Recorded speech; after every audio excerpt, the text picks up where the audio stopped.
Hi, Tracey Grits here, and today we are going to tackle the topic of balance. Now, I know there are balance haters out there, and if you are one of those haters saying that balance is not possible, you may not want to watch this video.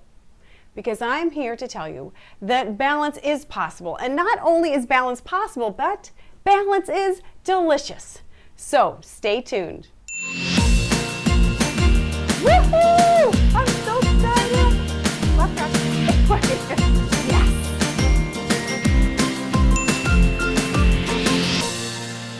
Now, what is balance? Well, technically, balance is a condition in which different elements are equal or in the correct proportions. And I think that's a key word, correct proportions. So if you look at balance like things have to be equal, then you're always going to come up short and you're always going to be frustrated.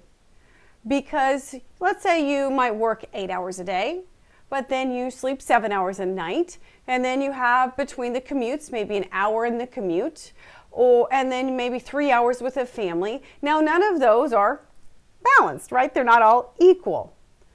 I think the real thing that we are wanting when we say that we want balance in our lives is a proportionate distribution of our energy and our emotion, right? We want to feel that we're giving the same energy and emotion at work as we are at home, and to ourselves as well.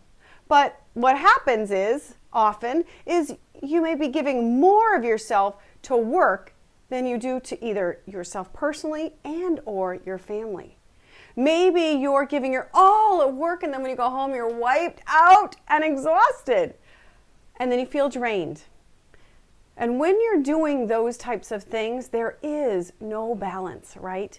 Because you are giving more energy to one thing in one specific area and then distributing it out. So it's not proportionate. And that's what has us feel guilty. So you might feel guilty when things are out of balance, like you should be spending more time with your family. You probably feel resentful. You probably feel exhausted, tired, frustrated. And there's a part of you that just knows that this is not the way that you should be living your life, that you want to be living your life. I mean, living life fully is your birthright. And balance or distributing your energy and emotion proportionately is not a luxury, but it is a necessity for you to play your bigger game and live fully. Balance is super important to your mental health and to your energy levels.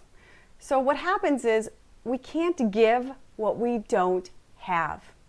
If you're not living your best, you can't give your best, right? It goes hand in hand. If you're depleted, you don't have any more to give.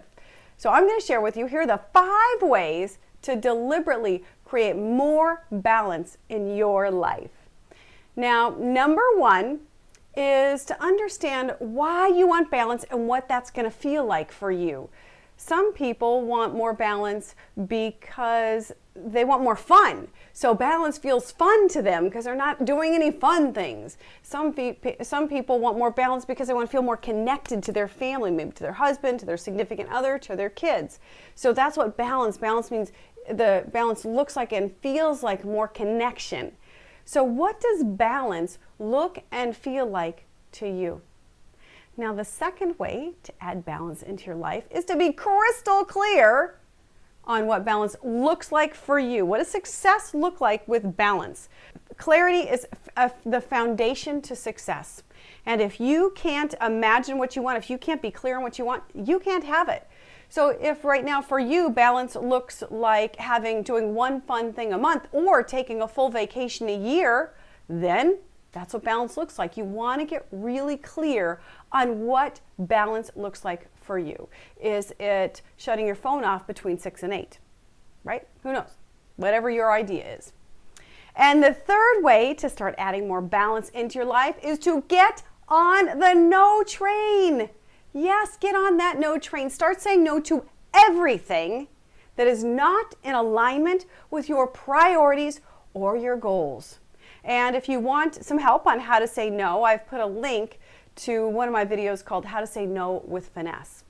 No is super important. When you're saying what you say yes to has you say no to something else. And often we're saying yes to everybody else's priorities and goals, helping them, and no to ourselves and to our family and to those we love and to our balance. We're saying no to our balance. So it's super important to hop on that no train. Number 4 is to honor the clock. There is something called bleed time, which is the amount of time that piles up because you went over an allocated amount of time. So what happens is you say, oh, we'll do 1 hour lunch, but that lunch turns into an hour and a half lunch. And then, so now you're rushing to your next thing. And then you have a phone call, and that phone call was supposed to be in half an hour, but now it's 45 minutes. So already you're stacking up 45 minutes of lost or bleed time. And that time eats into, one, your time, maybe leaving the office on time. Now maybe you're working late at night, working at home, not being focused with your kids because now you're losing track of things. You're just kind of frantically trying to get everything done. Bleed time results in us having no balance. So honor yourself and honor those that you give a commitment to. If you say we have a 1 hour lunch, sit down and say, hey, I have a hard stop at, say, 2 o'clock. They'll respect that and they will appreciate that. Now, number 5 is to take care of yourself. What do you need to do for yourself? And again, keep it small. So sometimes my clients just start with reading 15 minutes a day. Maybe at night they just want to read before they go to sleep. So they'll add reading in 15 minutes. Do just one thing. Don't add a bunch of stuff all at once because then you won't accomplish any of them. You'll just be exhausted because you're trying so hard to stay in balance that you're completely out of balance. So add one thing, make it a little thing. When I first started on this journey years ago, I first added drinking 20 ounces of water in the morning. I know that our brains are dehydrated. I know we need to be hydrated. So it was the first thing. And I probably did that for 2 to 3 months until that was a real habit. And then I added meditation. So then I added, I think, 5 or 10 minutes of meditation. And then I added exercise. So just add one little thing. I added reading at night. So if you just pick one thing and do that one thing, eventually that will be your new norm. And then you'll be able to add more and more. And guess what? Eventually you will be in balance. And remember, why is balance super important? Because we can't give what we don't have. If you are not living your best, you cannot give your best. Now, I would love to hear from you in the comments below. Please share what about this video is helpful for you. And if you do something that helps you keep in alignment and in balance, please share that as well. And if you like this video, please pass it along. I so appreciate it. And I just want you to know from my heart, I think you rock.